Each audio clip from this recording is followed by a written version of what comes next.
আল্লাহ তাআলা কোরআন এই জন্য নাজিল করেছেন, আল্লাহর নবী বিশ্ব নবী রাহমাতুল লিল আলামিন মক্কার মানুষদেরকে কোরআনের দাওয়াত দিলেন।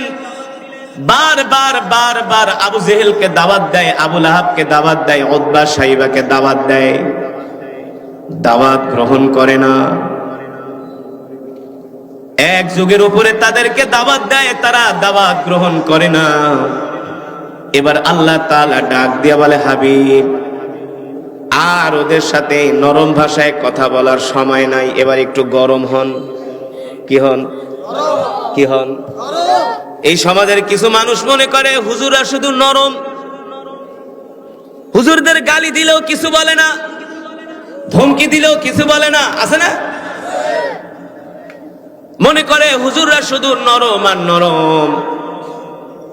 আল্লাহ রাসূল সাল্লাল্লাহু আলাইহি সাল্লাম ছিলেন নরম, তার মতো নরম নবী, নরম পৃথিবীর শ্রেষ্ঠ মহামানব এই পৃথিবীতে আসে নাই, আর কোনোদিন আসবেও না। কিন্তু আল্লাহর নবী মক্কার কাফেরদেরকে কোরআনের দাওয়াত দেয়, বারবার তারা দাওয়াত প্রত্যাখ্যান করে। এবার আল্লাহ তাআলা বলেন, নবী মক্কার কাফেরদের সামনে বুক উঁচু করে এবার ঘোষণা করে দেন, একটু নরম ভাষায় না গরম ভাষায় বলেন, আলা লাহুল খালকু ওয়াল আমর তাবারাকাল্লাহু রাব্বুল আলামিন, আলা লাহুল খালকু ওয়াল আমর তাবারাকাল্লাহু রাব্বুল আলামিন। এ মক্কার কাফেররা শুনে রাখো, আমি আল্লাহর পয়গম্বর মুহাম্মদ সাল্লাল্লাহু আলাইহি সাল্লাম ঘোষণা করতেছি, আজ থেকে সৃষ্টি যার, আইন চলবে তার, আসমান যার, জমিন যার, বিধান চলবে তার। ঠিক কিনা বলেন? আল্লাহর জমিনে অন্য কোন তন্ত্র মন্ত্র চলতে দেওয়া যাবে না। ঠিক কিনা বলেন? এই কোরআন এমন এক কিতাব, এই কোরআন তো শুধু মানুষের রোগ ব্যাধি ভালো করার জন্যই নাজিল হয় নাই। আল্লাহ তাআলা এই কোরআন আমাদেরকে দিয়েছেন, এই কোরআন দিয়া রাষ্ট্র পরিচালনা হবে, এই কোরআন দিয়া সংসদ চলবে, এই কোরআন দিয়া মন্ত্রণালয় চলবে। ঠিক কিনা বলেন? পৃথিবীর এমন কোন বিষয় নাই যেটা আল্লাহ কোরআনের মধ্যে আমাদের জন্য কোট করে দেয় নাই। ঠিক কিনা বলেন?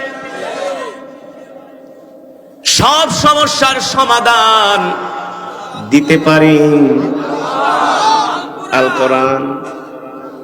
আমরা মুসলমানরা কোরআন পড়ি না, কোরআন বুঝি না, এই কারণে আমাদের দুর্দশা লাইগেই আছে। কোরআন না পড়ার কারণে, কোরআন না বোঝার কারণে আমরা আমাদের নেতাটাও নির্বাচন করতে পারি না। নেতাও নির্বাচন, আমাদের নেতা হয় পল্টু, বল্টু, ফল্টু। হ্যাঁ,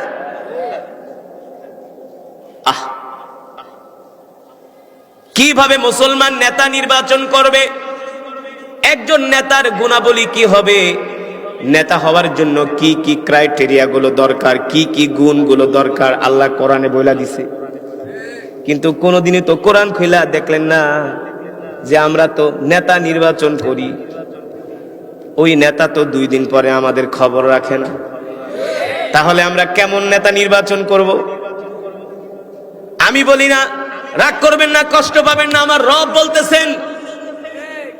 আল্লাহ তাআলা কোরআনুল কারীমের মধ্যে বলছেন, ইয়া আইয়ুহাল্লাযীনা আমানু আতিউল্লাহ ওয়া আতিউর রাসূল ওয়া উলিল আমরি মিনকুম ফাইন তানাযাতুম ফি শাইইন ফারুদ্দুহু ইলাল্লাহি ওয়ার রাসূল ইন কুনতুম তুমিনুনা বিল্লাহি ওয়াল ইয়াউমিল আখির। আল্লাহ রাব্বুল আলামিন বলে, হে মুমিনেরা, তোমরা আল্লাহ আল্লাহর রাসূলের আনুগত্য করো, আল্লাহ আল্লাহ রাসূলের আনুগত্য করো। আর তোমরা যাদেরকে নেতা মানবা, দেখবা তারাও আল্লাহ আল্লাহ রাসূলের আনুগত্য করে কিনা। ঠিক কিনা বলেন? যদি কোনো মুসলমান হইয়া সে যদি তোমার নেতা হয়, আর যদি সে নামাজ না পড়ে, নেতা হওয়ার যোগ্যতা তার মধ্যে নাই। কারণ ওই নেতা যে রব তাকে সৃষ্টি করছে, ওই রবের হক যদি আদায় না করে তাহলে সে বান্দার হক কিভাবে আদায় করবে?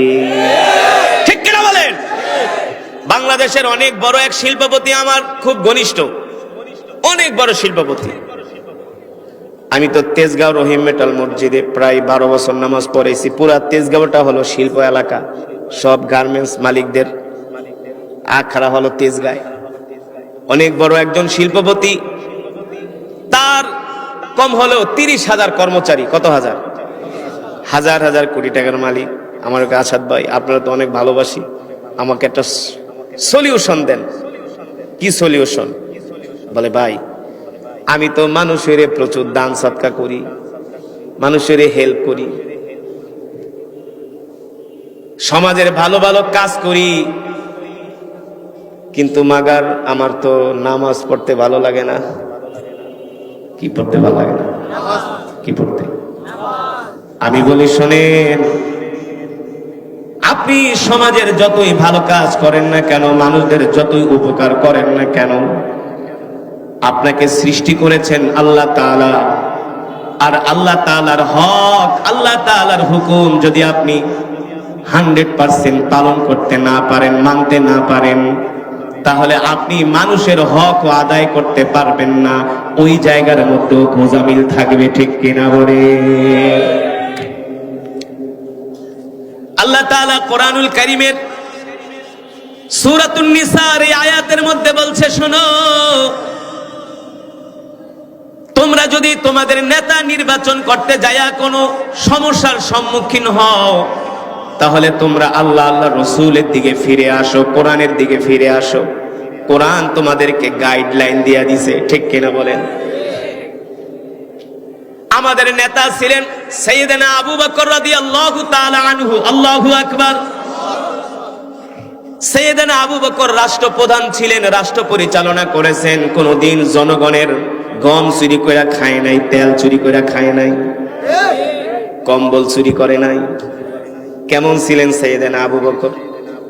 তোমরা তো টকশোর ভিতরে এত আলোচনা করো, মহাত্মা গান্ধীর নিয়ে আলোচনা করো, নেলসন ম্যান্ডেলার নিয়ে আলোচনা করো, অমুকরে নিয়ে আলোচনা করো, তমুকরে নিয়ে আলোচনা করো, কিন্তু রাসূলের সাহাবী হযরত আবু বকর সিদ্দিক, হযরত ওমর ইবনুল খাত্তাব রাদিয়াল্লাহু তাআলা আনহু, তাদের মতো শাসক পৃথিবীতে আসে না, আর কোনোদিন আসবেও না।